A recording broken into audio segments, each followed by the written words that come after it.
con todos. Bienvenidos a un episodio más de Enfoque de Familia a través de la Coordinadora Republicana. Saludos a los canales de televisión, VHTV, entre otros en los que se ve nuestra señal en el interior del país. Muchas gracias en esta oportunidad a toda la audiencia por habernos seguido durante meses.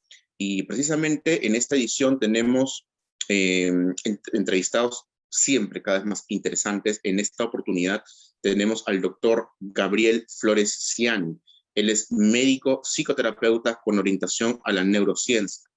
Ha escrito 4 libros, tiene un centro de salud mental en Buenos Aires, presidente de la ONG Amor en Acción, trabajo activo en ejercicio de la medicina y rehabilitación de adicciones. Es conferencista internacional y difusor científico. Tiene presencia también en la prensa escrita. Y bueno, esta entrevista la iniciamos, como siempre, semanalmente, hablando de temas de resolución de conflictos familiares, sino que tenemos que esta semana iniciar el programa de luto, señores. Así es, iniciamos esta entrevista de duelo. El Perú debería ser declarado en duelo nacional por los campesinos asesinados en el Braem esta semana. Esperemos que las autoridades, más allá de pronunciarse, tomen cartas en el asunto. Y qué curioso, nuestro entrevistado, muy aparte del altísimo nivel y perfil profesional, él no es solamente argentino, él es peruano-argentino. Así que, doctor Gabriel Flores, bienvenido a Enfoque de Familia a través de la Coordinadora Republicana. Y bueno, qué pena empezar de luto el programa, sin embargo la ciencia no puede parar. Bienvenido a Enfoque de Familia, doctor. Gracias, Andrés, por la invitación. Un saludo grande desde aquí de Buenos Aires, Argentina.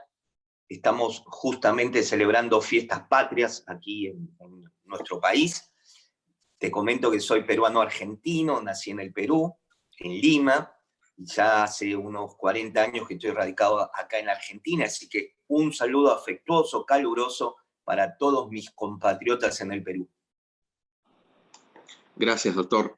Y sí, pues una pena iniciar el programa, sin embargo, como les comentamos, la ciencia no puede parar, ¿no? Sobre todo las ciencias médicas, las ciencias de la mente, porque acá queremos instruir a las personas, ¿no? Darles todas las herramientas posibles para su desarrollo personal, porque comienza en uno mismo.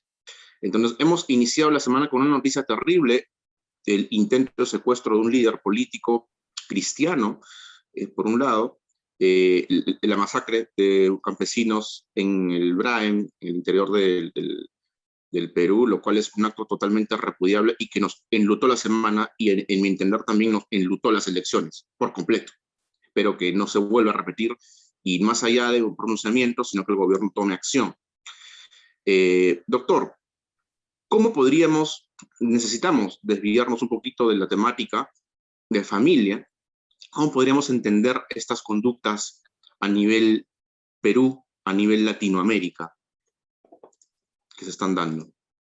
Sí, Andrés, me gustaría introducir un concepto que denomino neurosociológico antropológico.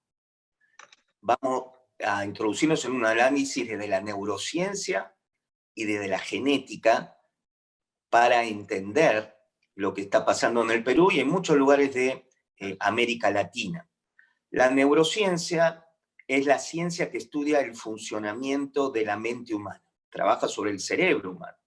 La neurociencia estudia todo lo que tiene que ver con los procesos cognitivos, de memoria, de aprendizaje, de elaboración de las emociones, aún del cerebro instintivo.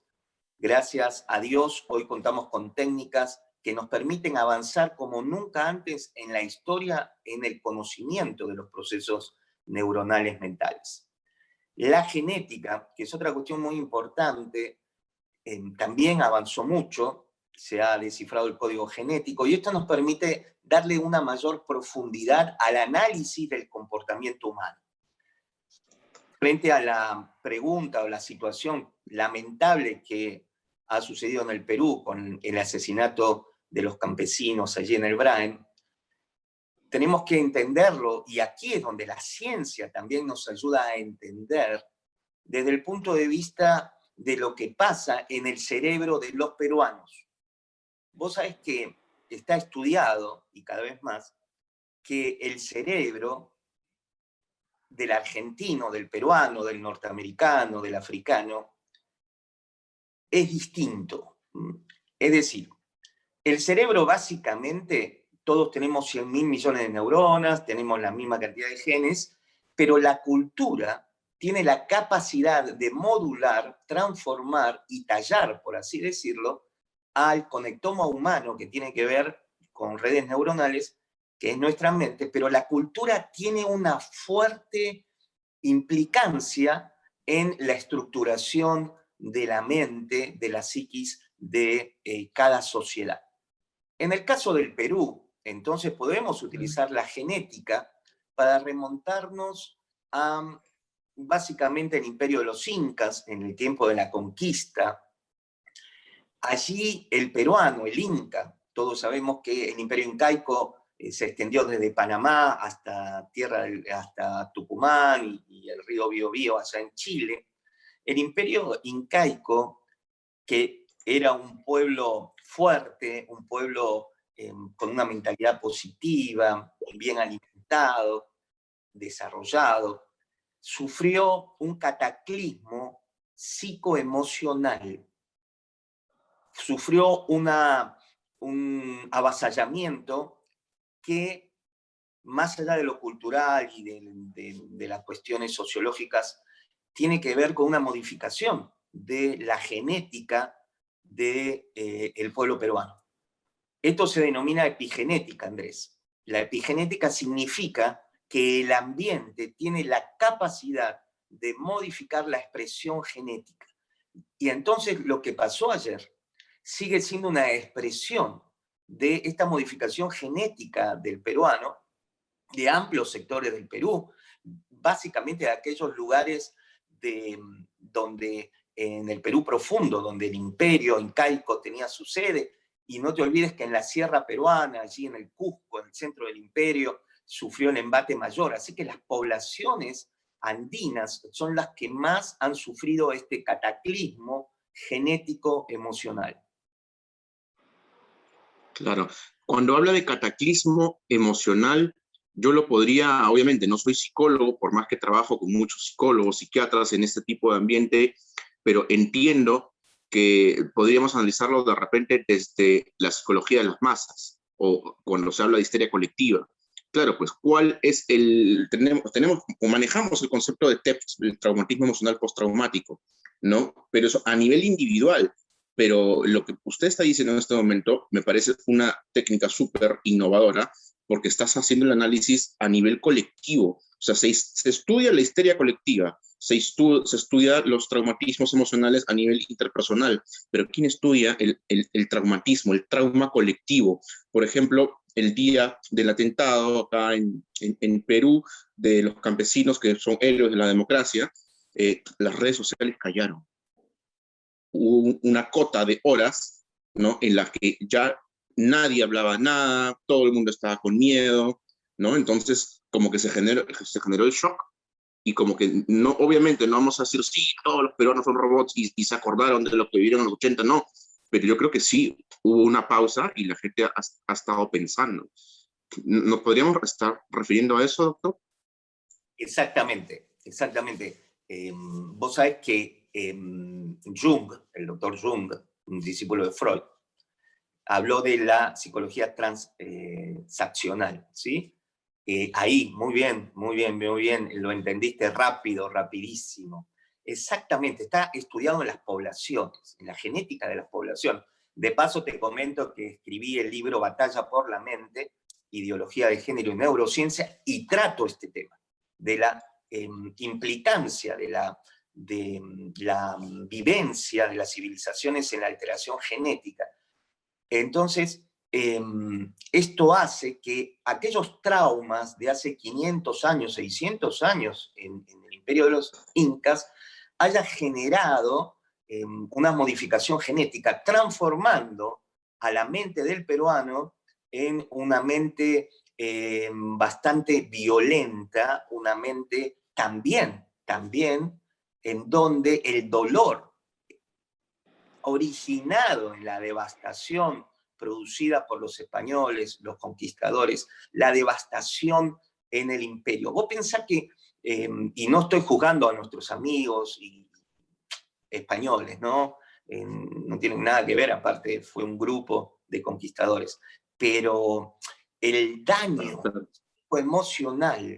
psicoemocional, eso entonces genera cambios en la genética, y el cambio en la genética va a hacer que el cerebro registre lo que se denomina la memoria emocional, que tiene la capacidad entonces a través de la genética llegar hasta nuestros días. Entonces el peruano tiene un dolor, un sufrimiento inherente que ya está en su psiquis. Así que cada peruano que nace, esa información está en su psiquis. Por eso ayer estuvo el silencio en el WhatsApp, porque en ese momento el hecho coyuntural, lo que pasó ayer con el asesinato, directamente impactó en la genética, en donde está el dolor, el desasosiego del peruano, y se produjo una reacción emocional entonces que evidentemente, por lo que me comentas, la reacción de duelo, de luto, de dolor, de desamparo, cuidado con esto, de desamparo, de miedo, de temor, está en el arquetipo, diría Jung, del peruano. Para que se entienda, porque a veces quien recién nos sintoniza y escucha estas palabras dice, oye, ¿qué están hablando esos dos tan locos? Y el tema es, partiendo de conceptos básicos, ¿no? El cerebro y la mente es plástica. Uno la diseña y la molda, recuerda sus necesidades.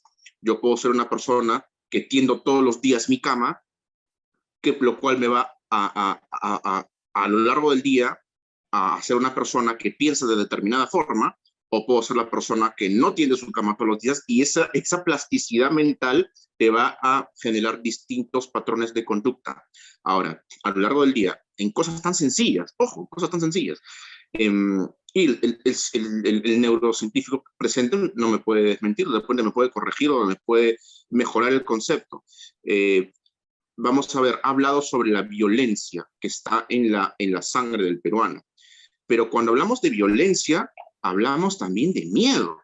Ojo, cuando una madre está embarazada, le transmite todas las emociones a los niños. Mi gran pregunta es, ¿qué pasaba? ¿Alguien se ha puesto a estudiar qué ha pasado con la psiquis de las madres embarazadas de las épocas de los 80s, de la época del terrorismo, las madres de Miraflores alrededor de Tarata, o las madres de todas las comunidades masacradas por el terrorismo alrededor? O sea, obviamente, si yo tengo mi esposa, está embarazada, estamos en plenos años 80, voy a buscar correr, salir, no importa a pie, caminando, irme de esa ciudad, como en muchos pueblos de Perú, ciudades. Mucho se habla de Ayacucho, mucho se habla de Huanta, y que mucha gente, mucha familia ha emigrado, ¿no?, para huir de esa masacre. Entonces, esas emociones que se generan en la madre son traducidas directamente al niño que está en el vientre, y estamos hablando, ojo, si bien hemos hablado este año, 2021, mucho de la generación la generación COVID, que son, por ejemplo, los niños que ya de 3 años a más les corresponde ir al colegio, tener contacto social. Estamos hablando de una generación perdida para la educación peruana. De repente no para otras sociedades, porque por ejemplo en Estados Unidos ya los chicos van al colegio, ya, claro, con su distanciamiento, su mascarilla, pero ya no hay contagios, la tasa de contagios es 0. O sea, hablaba con un amigo en Florida el otro día y, oye, es 0. Entonces no se reporta el mismo trauma o la misma construcción mental que acá en Perú. De acá a 20 años, un niño peruano, generación COVID, que se cruce con un estadounidense, ¿no?, de la misma edad, oye, ¿cuáles son tus recuerdos del 2020-2021? ¿No? Y su mente, que es plástica, van a tener vivencias completamente diferentes. No, a mis amiguitos yo jugaba la pelota, pero si yo los veía todos por internet. O sea, es una cosa completamente diferente. Ahora, este modelo de razonamiento, aplícalo al tema terrorismo. Cómo se construye la mente en el ambiente de miedo, de terror. Porque si habla de violencia, la violencia no es nada más que la extrapolarización del miedo. Entonces tenemos un miedo endémico que se puede traducir en silencio, de repente en cobardía, puede ser, o en muchas emociones del abanico de emociones negativas. Entonces, ¿qué se podría pensar, doctor, sobre esta situación a nivel plástico de las mentes y de los cerebros? Sí, Andrés, acabas de definirlo perfecto. La base de la violencia es el miedo, totalmente. La base de la violencia es el miedo, el desamparo, el desasosiego. La reacción, entonces, es una reacción de defensa a través de la ira, del miedo, básicamente. Está muy estudiado lo que tú dices, desde el mismo momento de la concepción, en donde se une el espermatozoide con el óvulo, en ese mismo momento podríamos decir que se forma la mente humana. Y si tú me dejas ir más atrás, antes de que hayamos sido concebidos, nuestra mente potencialmente ya estaba formada. No me quiero ir por las ramas para no ser algo misterioso, pero tú piensas que en el testículo, donde se forman los espermatozoides, esos espermatozoides están modulados por el estado emocional del papá. Y el óvulo está modificado genéticamente por el estado emocional de la mamá. Quiere decir que en el momento mismo de la concepción puedo ser concebido con traumas o traumas, ¿no? Pero no me quiero ir del tema. Simplemente esto para explicar lo que tú decías, pero lo que se puede hacer entonces, vamos a hablar de la solución, de lo que se puede hacer es lo que tú estás haciendo. Información, conocimiento, esperanza, optimismo. Es fundamental cambiar el lenguaje negativo por un lenguaje positivo, fundamentalmente de esperanza, Claro. de paz, pero básicamente de esperanza y cambiar la mentalidad. Vos sabés que obviamente estudio mucho al pueblo peruano porque también tengo la genética peruana, entonces me estudio a mí mismo y lógico, pero vos pensás que nosotros tendríamos que volver a conectar con aquellos genes del imperio de los incas y de las culturas prehispánicas.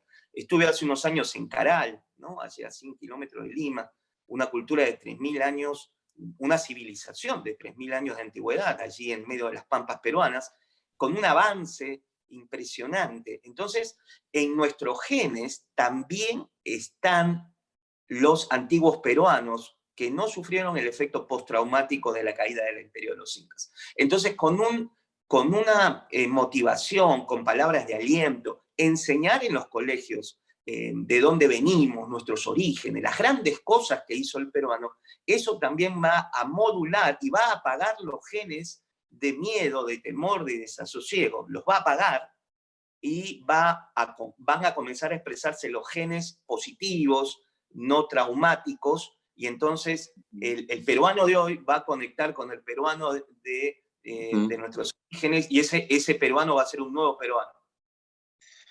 Y hacer énfasis en lo mencionado de que la mente y también el cerebro es plástico, o sea, no porque te comportaste de determinada forma en determinado momento es que toda tu vida vas a hacer lo mismo, ¿no?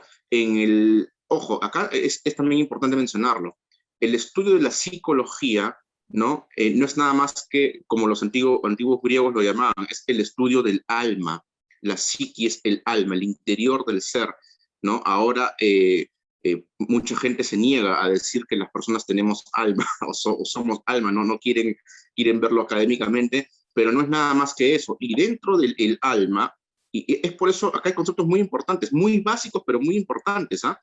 Dentro del alma se obtiene todo el abanico de emociones o de estados psicológicos, ¿no? Por así llamarlo. Está la abundancia de comportamientos, de conductas, de formas de pensar y de formas de sentir, porque todo empieza en el sentir y en el pensar. Entonces, en esta línea de razonamiento podríamos decir que siendo la mente plástica, el alma es plástica también. Entonces, ¿cómo es que afloran los patrones de conducta o de pensamiento? Yo diría porque estamos hablando de aquello que uno más ejercita. Entonces, ejercitemos lo bueno. Lógico. Exactamente. tenemos que conectar con lo positivo, con lo bueno. Tenemos que, a ver, todos los peruanos tendríamos que ir a Machu Picchu, a Sacsayhuamán, a la civilización, allí a Caral, a Chimú. Tendríamos que ir bueno, a ver la línea de Nazca. Tenemos que hacer conectar a las nuevas generaciones con esa impronta que está en nuestra genética, Andrés. Está apagada, hay que despertarla. Tú vas a traducir lo que te estoy diciendo porque me captas perfecto. Después yo ya sé que lo vas a bajar. Pero, es decir, en nuestra genética, en nuestra impronta, en nuestro sello, está también ese antiguo peruano que construyó la civilización más importante de América. Entonces, habría que llevar a los escolares, fundamentalmente, porque ahí lo que tú dices, están las bases de la estructura psíquica. Aquí tenemos que hacerlo. Y tú sabes que hay algo que noto en el Perú, yo estudié allá hasta los 15 años, es que se habla muy poco de la historia peruana.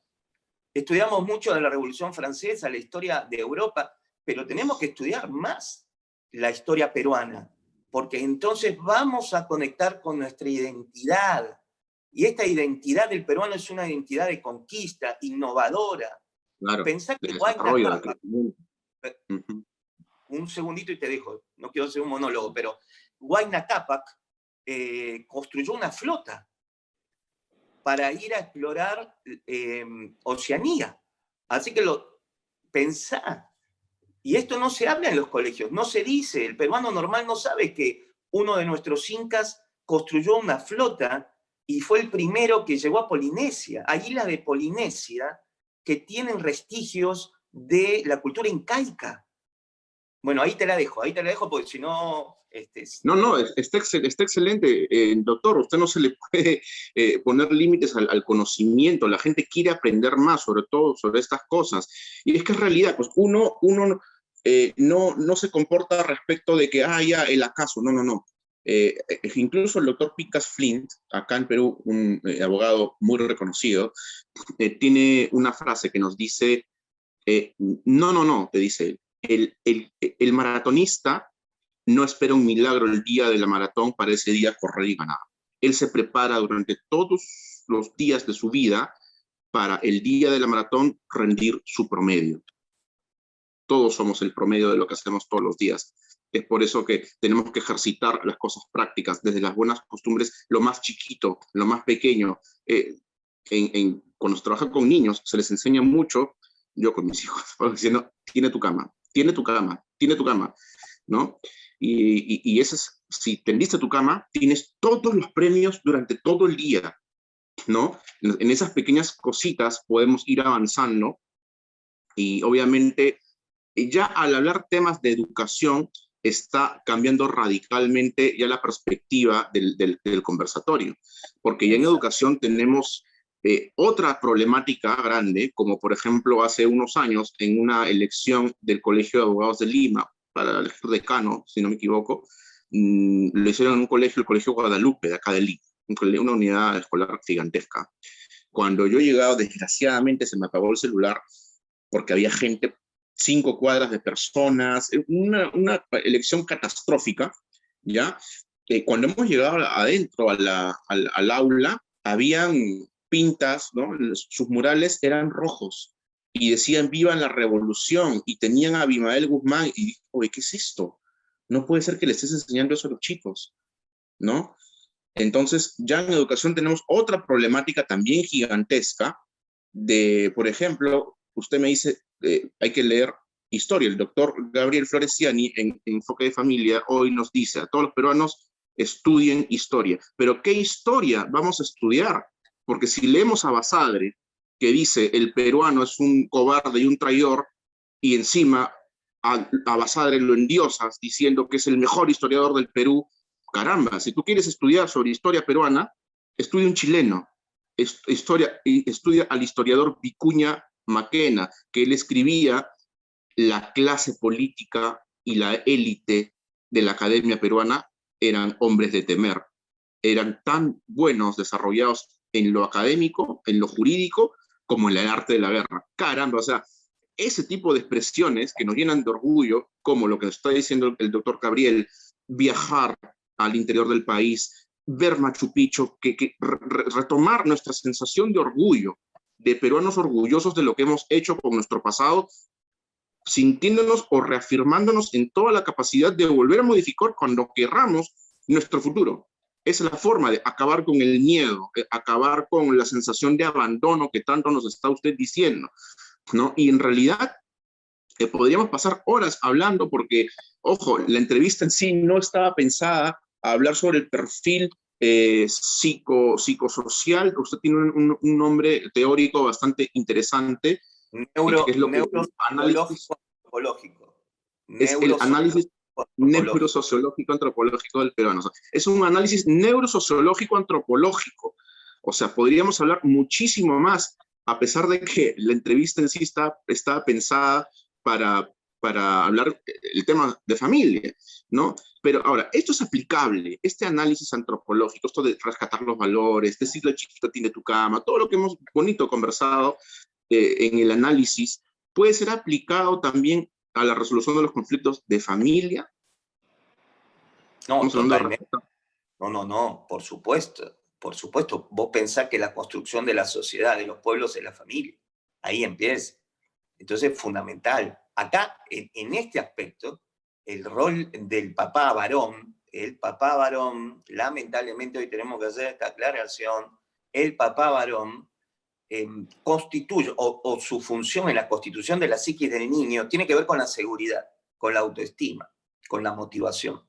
Y la mamá tiene que ver con la protección, el amparo, el cariño y el amor. Por eso necesitamos papás y mamás, necesitamos a ambos presentes en las casas, en los hogares.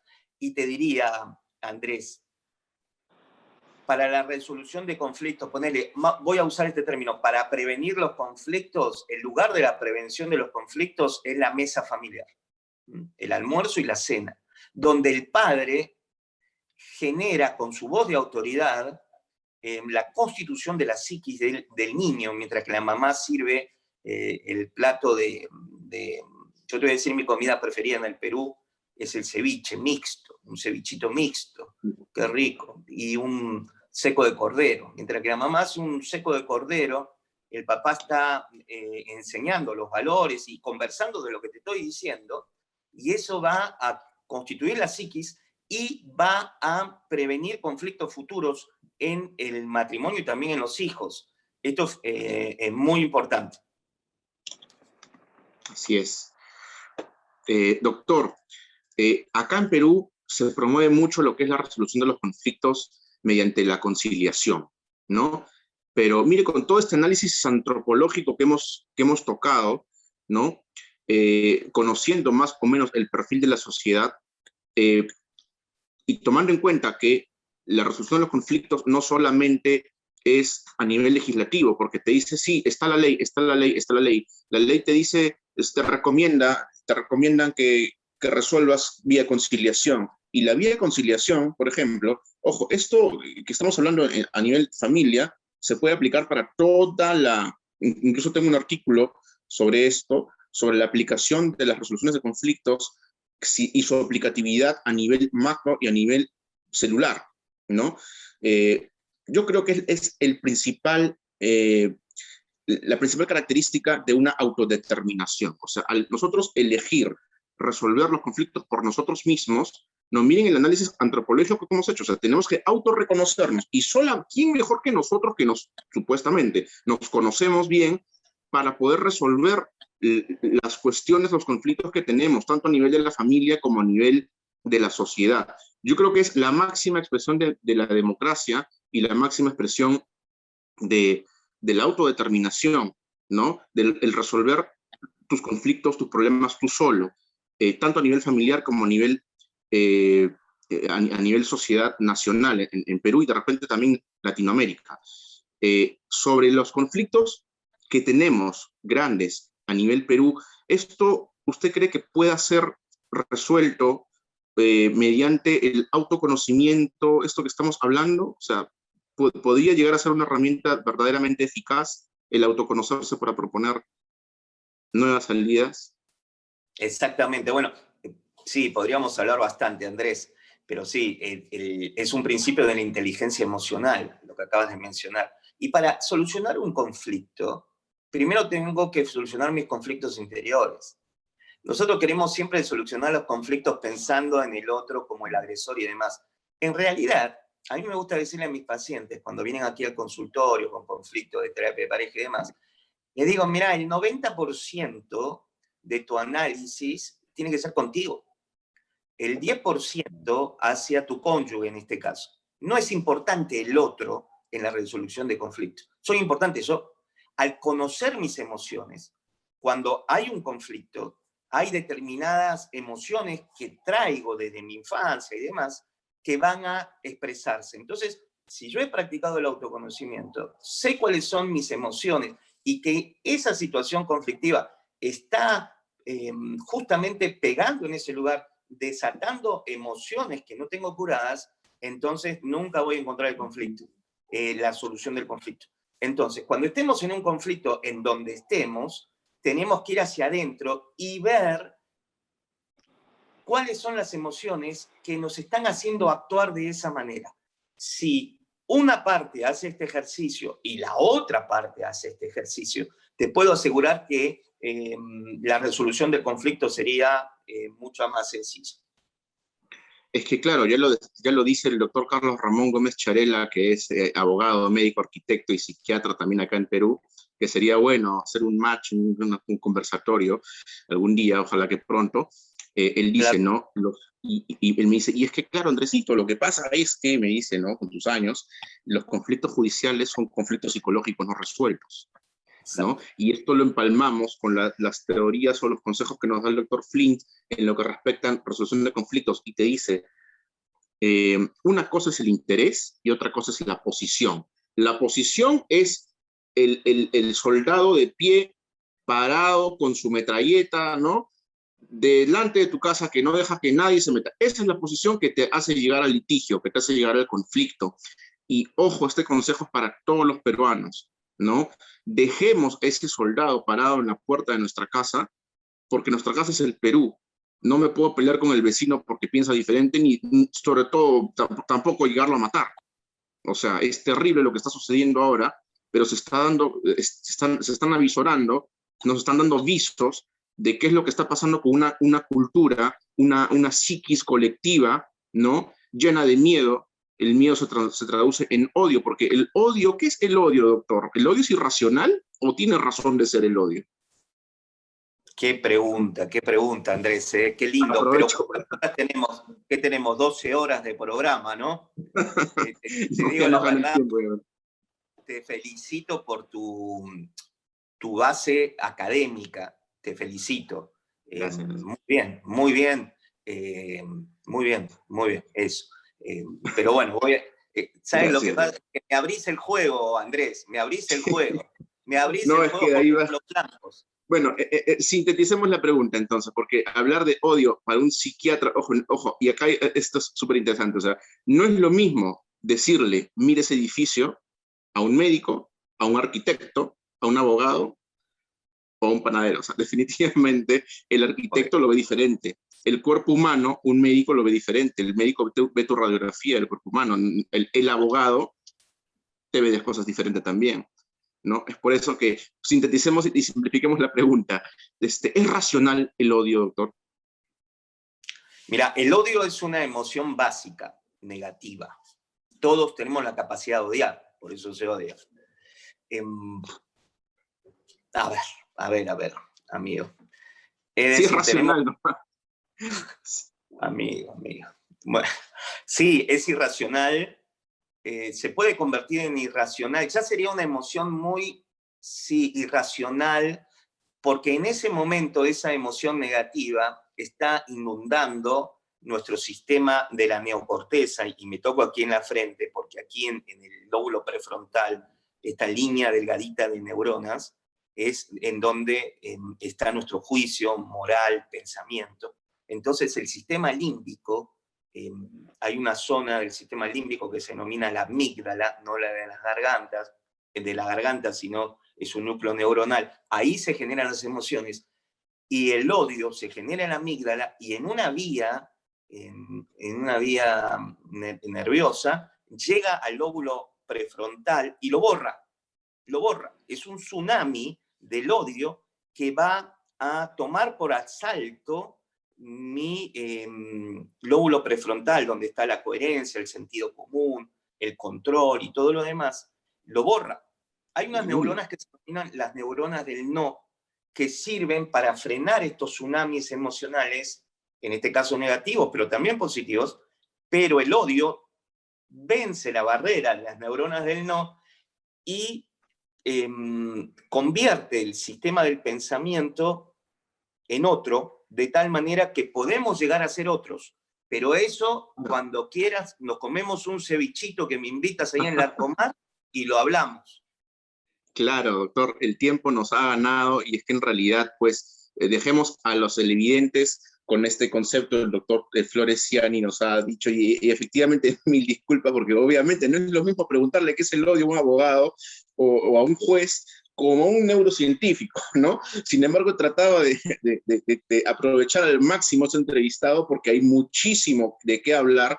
Y sí, pues quedémonos con este concepto. A más emoción, ya se ha conversado, menos racionalidad, menos razón.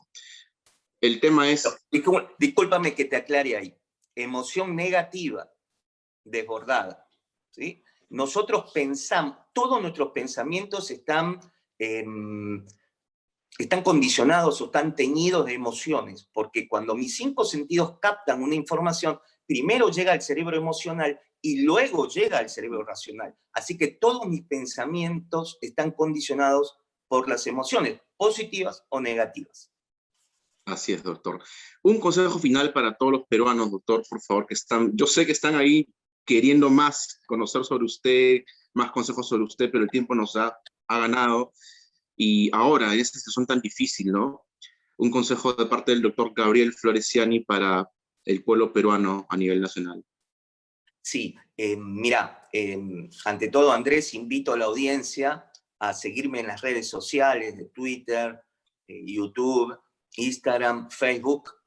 Ahora te pasamos la información de las redes si las puedes poner o comentar luego, porque permanentemente yo estoy dando esta información. De hecho, esta entrevista, si tú me permites, también la vamos a viralizar a través de nuestras redes.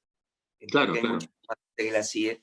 Ese sería un punto. El segundo punto,